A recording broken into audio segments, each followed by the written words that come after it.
Tese. Antítese. Síntese.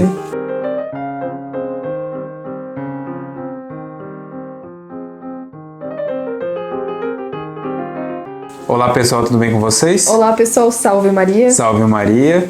Hoje nós vamos apresentar para vocês um pouco do que a gente falou ali no início, que é o sistema de Hegel, ou o sistema hegeliano. Nós, nesse vídeo, nós não vamos tratar de todo o sistema de Hegel. Nós apenas vamos tratar de 3 palavras muito importantes que foram ditas no início desse vídeo, que é a tese, a antítese e a síntese. Para aqueles que vão ficar revoltados, que eu sei que tem muitos que vão ficar revoltados porque o vídeo não foi aprofundado, nós vamos falar só sobre essas 3 palavras, porque são as que mais influenciam nas nossas decisões hoje.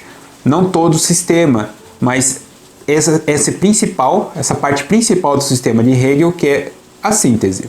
Então nós poderíamos falar em uma mentalidade hegeliana que está infiltrada, por assim dizer, na mente das pessoas.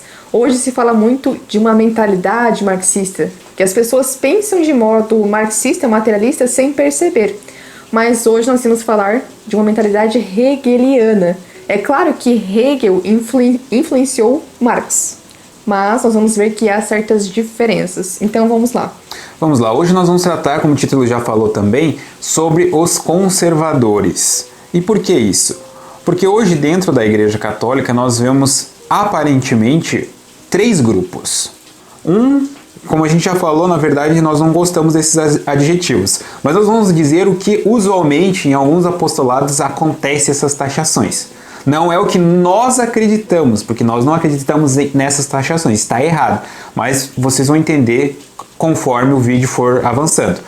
De um lado nós temos os famosos progressistas e de outro lado nós temos os tradicionalistas. 2 termos que, ao ver do nosso apostolado, está completamente errado, mas é o que está acontecendo. E no meio nós temos algo chamado conservadores. E o que tem a ver isso com o sistema de Hegel? Para alguns, estes conservadores são os considerados moderados. É o centrismo, né? Isso. Que muitos consideram o certo, o correto, como se a virtude estivesse no meio. Isso. Então, de um lado nós temos aqui os progressistas são a tese, os tradicionalistas são a antítese e a síntese são esses conservadores católicos que, por exemplo, usam do famoso discurso nem progressista RCC, nem tradicionalista, mas sim um católico conservador, um católico que está no meio, utilizando às vezes do argumento da virtude. Entre 2 vícios, nós temos uma virtude no meio. Na verdade, a visão da virtude é diferente da visão hegeliana, mas eles se utilizam desse argumento para justificar algumas de suas ações. Então, não sei se vocês já viram, está aqui no link aqui embaixo, o vídeo do Cardeal Vigano explicando um pouco desse tema, do porquê que alguns católicos conservadores, na verdade, auxiliam os progressistas. Nesse vídeo, ele faz um pronunciamento, um vídeo longo, com um pouco mais de 1 hora, e tem uma parte do vídeo que ele fala sobre isso. Nós vamos deixar aqui agora. Entretanto, nós sabemos que, além da ala progressista do concílio e da ala tradicionalista católica, existe uma grande parte do episcopado, do clero e dos fiéis que procuram encontrar uma distância razoável entre aquilo que eles consideram 2 extremos. Eu falo daqueles que se denominam conservadores. Eles são uma espécie de coluna do meio, do corpo eclesial, que acabam por carregar balde de água, ou seja, acabam prestando serviço para os revolucionários. Porque enquanto, ao mesmo tempo que eles rejeitam os excessos, eles partilham dos mesmos princípios e acabam não entendendo o que é ser católico. O erro e a mentira dos conservadores está no fato deles colocarem uma conotação negativa no tradicionalismo, o colocando simplesmente como um lado oposto do progressismo. Essa via média, ou esse caminho medíocre, consiste em arbitrariamente colocá-los não entre 2 vícios, mas entre a virtude e o vício. between virtues and vice. Eles são os únicos que, apesar de criticarem algum excesso de Pachamama ou alguma atitude extrema de Bergoglio, não toleram que seja questionado o concílio. E não percebem o intrínseco vínculo entre o câncer conciliar e a metástase que vemos atualmente. A atitude dos políticos conservadores, dos religiosos conservadores, adota sempre esse centrismo, que acaba sendo uma síntese do certo, que é a tese, com o errado, a antítese, exatamente de acordo com o sistema hegeliano. Essa é a abordagem tão cara para esses moderados que são defensores do concílio. Então vocês viram o que esses católicos conservadores, né, como a gente já falou, é uma taxação que não é adequada, mas que serve para via de explicação aqui. Ele na verdade está favorecendo esse tal de progressismo. Por quê? Nós vamos deixar uma base bibliográfica que é esse livro aqui. A gente já falou em vários vídeos do Liberalismo, Apostasia, Tragédia Conciliar. Dom Marcel Lefebvre, ele fala que existe um pensamento hegeliano nas novas encíclicas, ou seja, há uma tendência em colocar o errado e a visão católica e uma síntese do errado com a visão católica nas novas encíclicas. Por isso que o católico às vezes fica meio perdido nas novas encíclicas, porque ele não sabe se está vendo algo católico ou algo liberal. Ele está vendo, na verdade, uma amálgama entre o liberalismo e o catolicismo. Por isso que muitos, ao lerem certas coisas em encíclicas, não vão achar errado, não vão achar um absurdo, porque de fato não é algo escandaloso muitas vezes, porque justamente é uma síntese. Então muitos católicos falam que nós temos um horror ao Vaticano II e às suas encíclicas. Não é verdade, ela não é nem herética, a gente não pode nem dizer isso. Por quê? Porque a heresia, ela é objetiva e ela diz o que ela é. Ela nega explicitamente um dogma. Exato. Agora, o liberalismo, ele não faz isso. Ele é realmente a síntese do sistema, síntese, utilizando o próprio termo do Hegel, é o sistema hegeliano. Ele não vai dizer explicitamente o que ele é contra, mas ele vai fazer uma síntese entre o que é a verdade e o que é o erro, confundindo muito a nossa cabeça. E nisso nasce um sentimento ou até um pensamento dualista. Por quê? Esse pensamento dualista se expressa claramente entre os conservadores católicos. Aqui taxando novamente, não é o certo, mas para vocês entenderem melhor.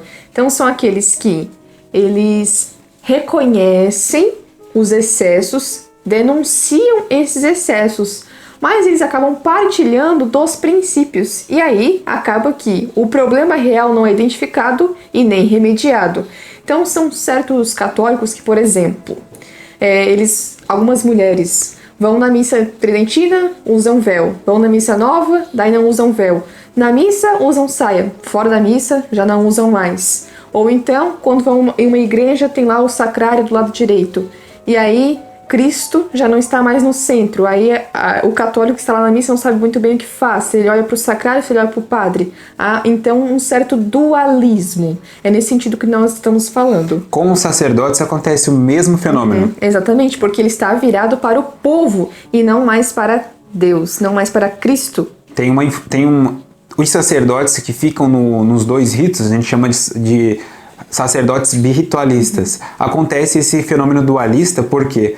Porque ele vê claramente que a missa nova ela não está expressando o que a missa tridentina expressa de forma integral, mas de forma partida, ou seja, de uma forma meio que dual. Então ele também acontece com ele esse problema dualista.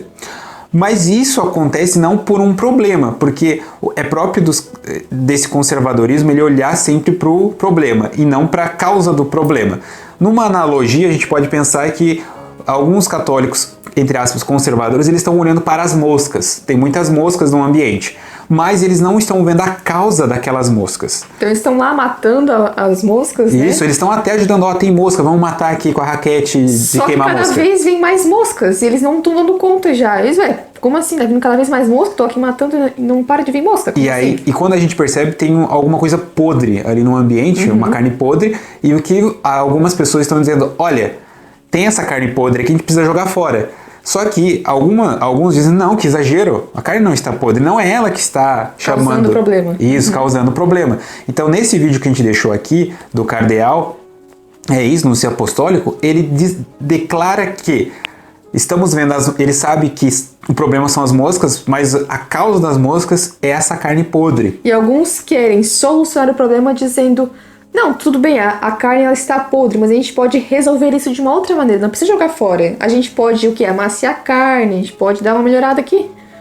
Exatamente. Então, por exemplo, a gente sabe que tem muitos católicos, eles vendo esse problema, indo contra a teologia da libertação, indo contra a maçonaria, indo contra a Igreja Universal, que tá para ser instalada, mas eles não estão vendo quem está causando isso. E quando a gente diz, olha...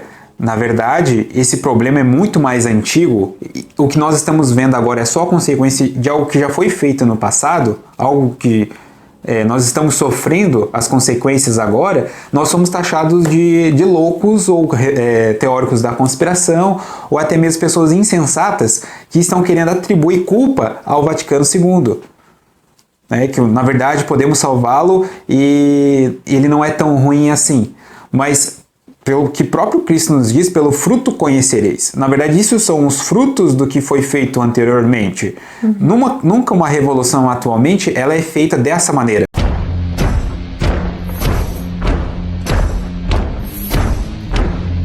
Mas é feito dessa aqui.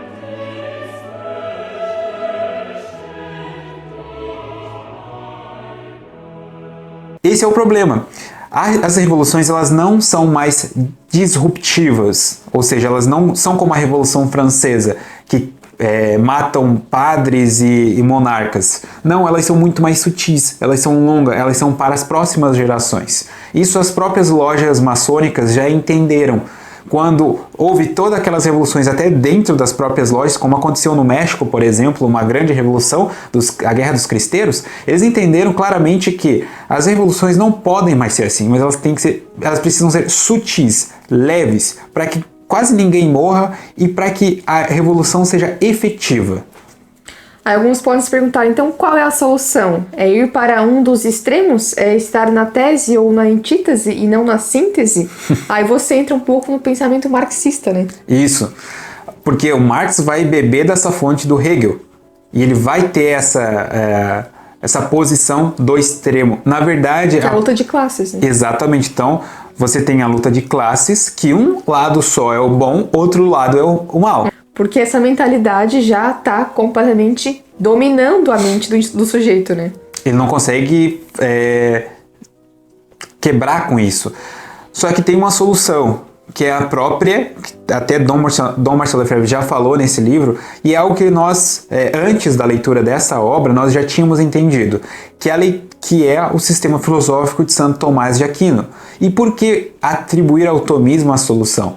Não é atribuir ao tomismo, é porque o tomismo, a escolástica, ela tenta resolver um problema objetivo e a busca pela verdade de uma forma sistematizada. Então não é buscar simplesmente uma síntese entre dois argumentos, mas buscar a verdade no argumento e fazer a sua devida oposição quando assim for. Então é uma busca incessante pela verdade e não uma busca pelo amálgama de argumentos. Quando você lê a Suma Teológica, você entende bem do que nós estamos falando. E muitas pessoas têm uma dificuldade de ler a Suma porque elas já estão com esse pensamento hegeliano. Então, na Suma, quando você tem um argumento contrário a Santo Tomás, nós tendemos a achar que Santo Tomás vai fazer uma amálgama entre os dois argumentos. Não, e não é assim que funciona, ele está buscando a verdade. E muitas vezes ele vai rechaçar um argumento, não porque é um inimigo, um adversário dele, mas simplesmente porque ele está buscando a verdade naquilo. Então, é algo interessante porque nós vemos hoje uma tentativa de síntese de todas as religiões. Por quê? Porque cada uma tem um pouquinho da verdade. Então nós fazemos o quê? Uma síntese entre elas. Então nós temos a Igreja Católica, que é a tese, nós temos as outras religiões, que são a antítese, e a Igreja Universal será a síntese de todas essas religiões. Então por isso que nós temos uma ética e uma moral universal da própria ONU, que seria a síntese dessas religiões. Uma moral e uma ética humana.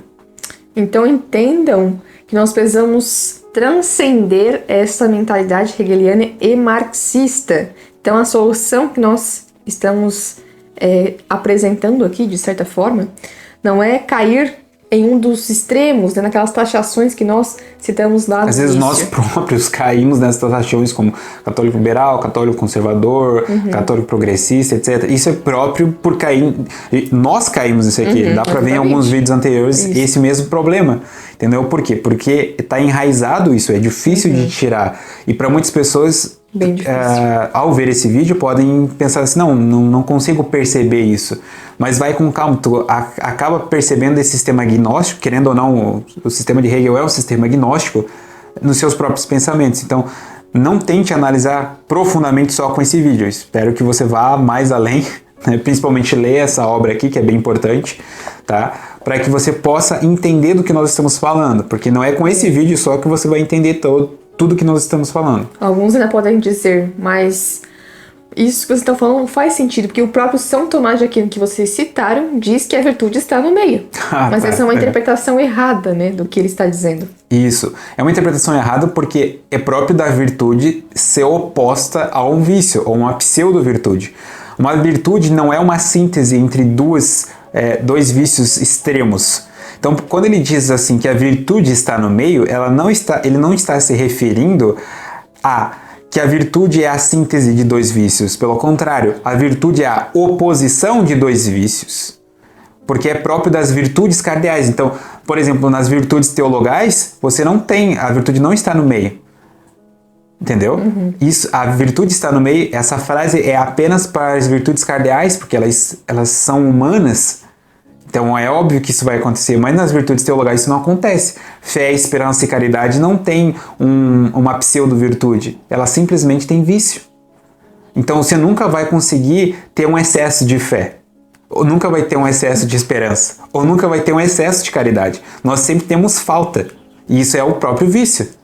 Nunca temos um excesso. Então é próprio da virtude teologal não ter excesso, ou seja, ela não cai nessa argumentação de que a virtude está no meio. Exatamente. Isso aí eu li na Suma. E isso nós vamos aprofundar em um curso que nós estamos já planejando. Aguarde. Isso, vocês vão saber sobre esses cursos futuramente. E se você quiser comprar este livro que nós citamos, ele está na nossa livraria. O link está aqui embaixo, livrariaveritasperpetua.com.br. Lá você encontra também outros livros para se aprofundar mais neste tema. Esse vídeo é apenas o início para que vocês pensem sobre esse problema, sobre que a solução não é ficar no sistema hegeliano, mas buscar a verdade. Buscar a verdade quase que como se dependesse da sua vida. E de fato depende. Exatamente. Então, alguns podem pensar que este vídeo está contradizendo outro vídeo que nós já falamos, simplesmente católicos, o título. Mas você, então, provavelmente não entendeu o que nós falamos naquele vídeo, né? Aquele vídeo ele serve para você entender esse vídeo. Exatamente. Agora. Mas quem entendeu errado vai achar que isso aqui é uma contradição. Mas o que nós estávamos querendo dizer naquele vídeo não é de ficar no centro, mas de ter como centro nosso Senhor Jesus Cristo. Veja a diferença. Não é estar no centro, fazer a síntese, mas ter como centro nosso Senhor Jesus Cristo. E quando nós temos como centro Deus, nós vamos buscar sobre todas as coisas a verdade. Não tinha pensado. Pode ter pessoas mesmo que confundiram aquele vídeo ali. Sim. Mas naquele vídeo nós já tínhamos entendido isso aqui. Quando o Viganò falou essa frase, nos deu um start para fazer um vídeo sobre isso, porque nós já tínhamos entendido anteriormente. Obviamente, o Viganò já sabe muito tempo antes.